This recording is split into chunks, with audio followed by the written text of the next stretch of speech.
हाय दोस्तों, नवनिर्माण एकेडमी में मैं आपका स्वागत करता हूं। मेरा नाम है दिनेश गौतम। आज की क्लास में हम एक नया राज्य लेकर आए हैं, पश्चिम बंगाल। कल हमने बात किया था लक्षद्वीप के बारे में। पश्चिम बंगाल फिलहाल करंट में न्यूज़ में भी है क्योंकि यहाँ पे विधानसभा के चुनाव हुए थे। ममता बनर्जी की पार्टी टीएमसी ने यहाँ पर भाजपा को हराकर अपनी सरकार बनाई है मित्रों। और मुख्य बात इसकी क्या है? मुख्य बात यह है, यहाँ पर विधान परिषद नहीं है, केवल विधानसभा है। जिस प्रकार संसद में 2 सदन होते हैं उसी प्रकार राज्य विधानमंडल में भी 2 सदन होते हैं, विधानसभा और विधान परिषद। यहाँ पर केवल विधानसभा है, विधान परिषद नहीं है। ममता बनर्जी ने अपने चुनावी मैनिफेस्टो में यह घोषणा की थी कि यदि हमारी सरकार बनेगी तो हम यहाँ पर राज्य विधान परिषद की स्थापना के लिए प्रस्ताव पारित करेंगे। तो विधान परिषद क्या होती है इसके बारे में बात कर लेते हैं। अनुच्छेद 169 में कहा गया है कि संसद किसी भी राज्य में विधान परिषद बना सकती है और विधान परिषद को खत्म कर सकती है। 169 में ये कहा गया है। विधान परिषद जो है ऊपरी सदन होता है, विधानसभा निचला सदन होता है मित्रों।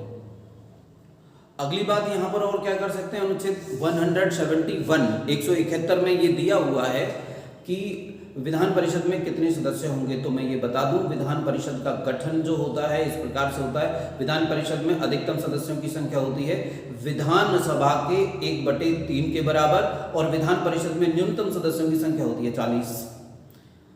तो बात हम करते हैं क्यों रहा, मैंने आपको बता दिया क्योंकि यहाँ पे विधान परिषद का प्रस्ताव पास कर दिया गया है। अभी केवल राज्य की विधानसभा में ही पास किया गया है इस प्रस्ताव को।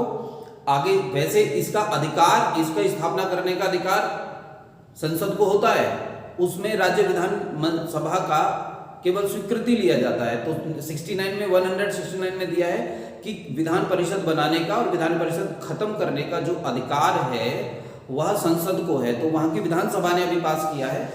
अब हम बात करते हैं पश्चिम बंगाल के बारे में। इससे हमारा इस राज्य को भी हम कर लेते हैं। देखिए यहाँ पर मैंने मैप बनाया है मित्रों। इस मैप में नीचे से मुझे बताने की जरूरत नहीं है, इधर इधर देखिए।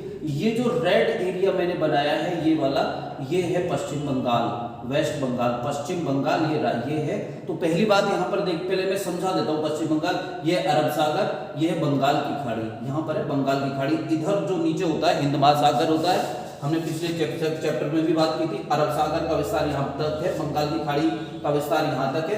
तो बंगाल की खाड़ी वाला क्षेत्र पश्चिम बंगाल को छूता है। बंगाल की खाड़ी वाला क्षेत्र ही पश्चिम बंगाल को छूता है मित्रों।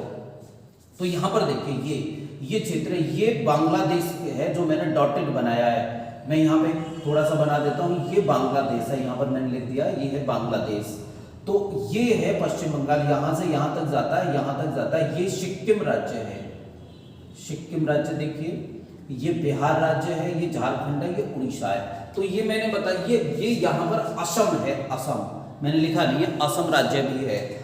तो पहली बात तो देखिए पश्चिम बंगाल की जो सीमा है वो 3 देशों को छूती है। इसका मतलब पश्चिम बंगाल ऐसा राज्य है जिसकी सीमा 3 अंतरराष्ट्रीय सीमाएं हैं, जिसके पास नेपाल, भूटान और बांग्लादेश की सीमाओं को छूता है पश्चिम बंगाल। नेपाल, भूटान, देखिए नेपाल इधर है, भूटान इधर है और पश्चिम बंगाल यहाँ पर है देखिए।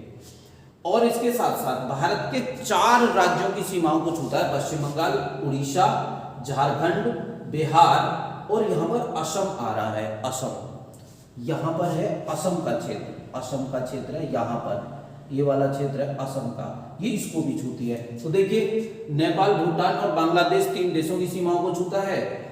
और ये सिक्किम, बिहार, झारखंड, उड़ीसा और यहाँ पर असम, 5 राज्य हो गए। उड़ीसा, झारखंड, बिहार, सिक्किम और असम, इनकी सीमाओं को छूता है। यहाँ पर आपने मैप में देख लिया कहाँ पर है पश्चिम बंगाल।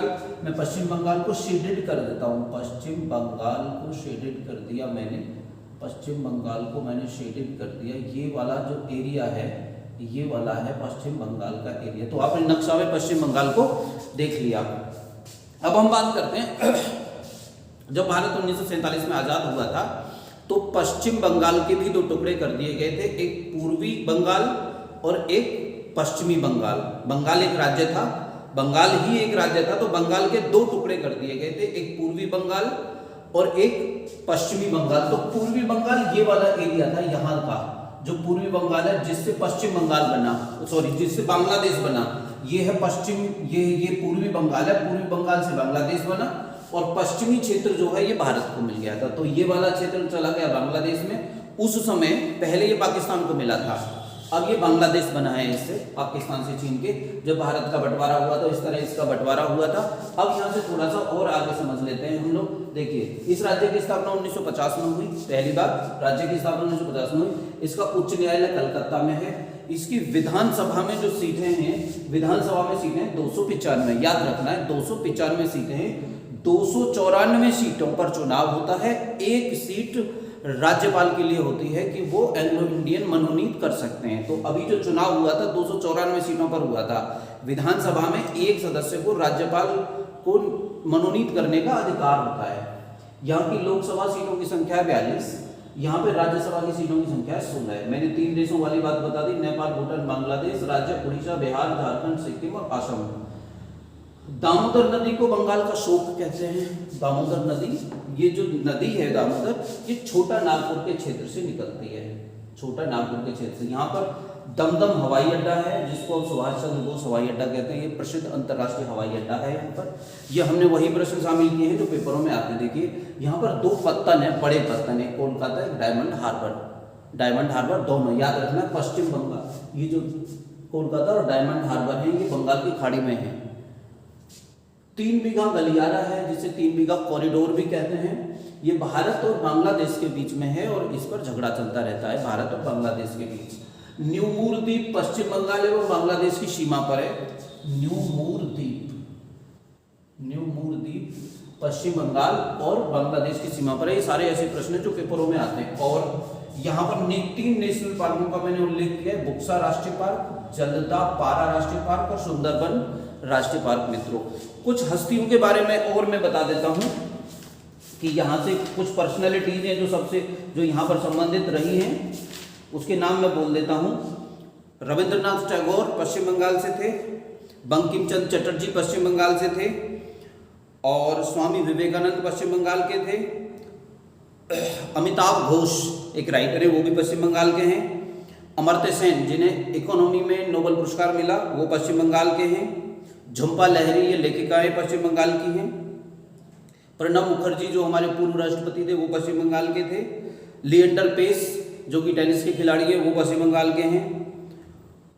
और अभिजीत बनर्जी, जिन्हें एक हाल ही में भारतीय हैं, कहीं बाहर रहते हैं, उन्हें इकोनॉमी में नोबेल पुरस्कार मिला था, वो भी पश्चिम बंगाल के ही हैं। मित्रों, तो ये सीरीज हमारी कैसी लगी आपको? उम्मीद है, अनुमान है आपको ये अच्छी लग रही होगी।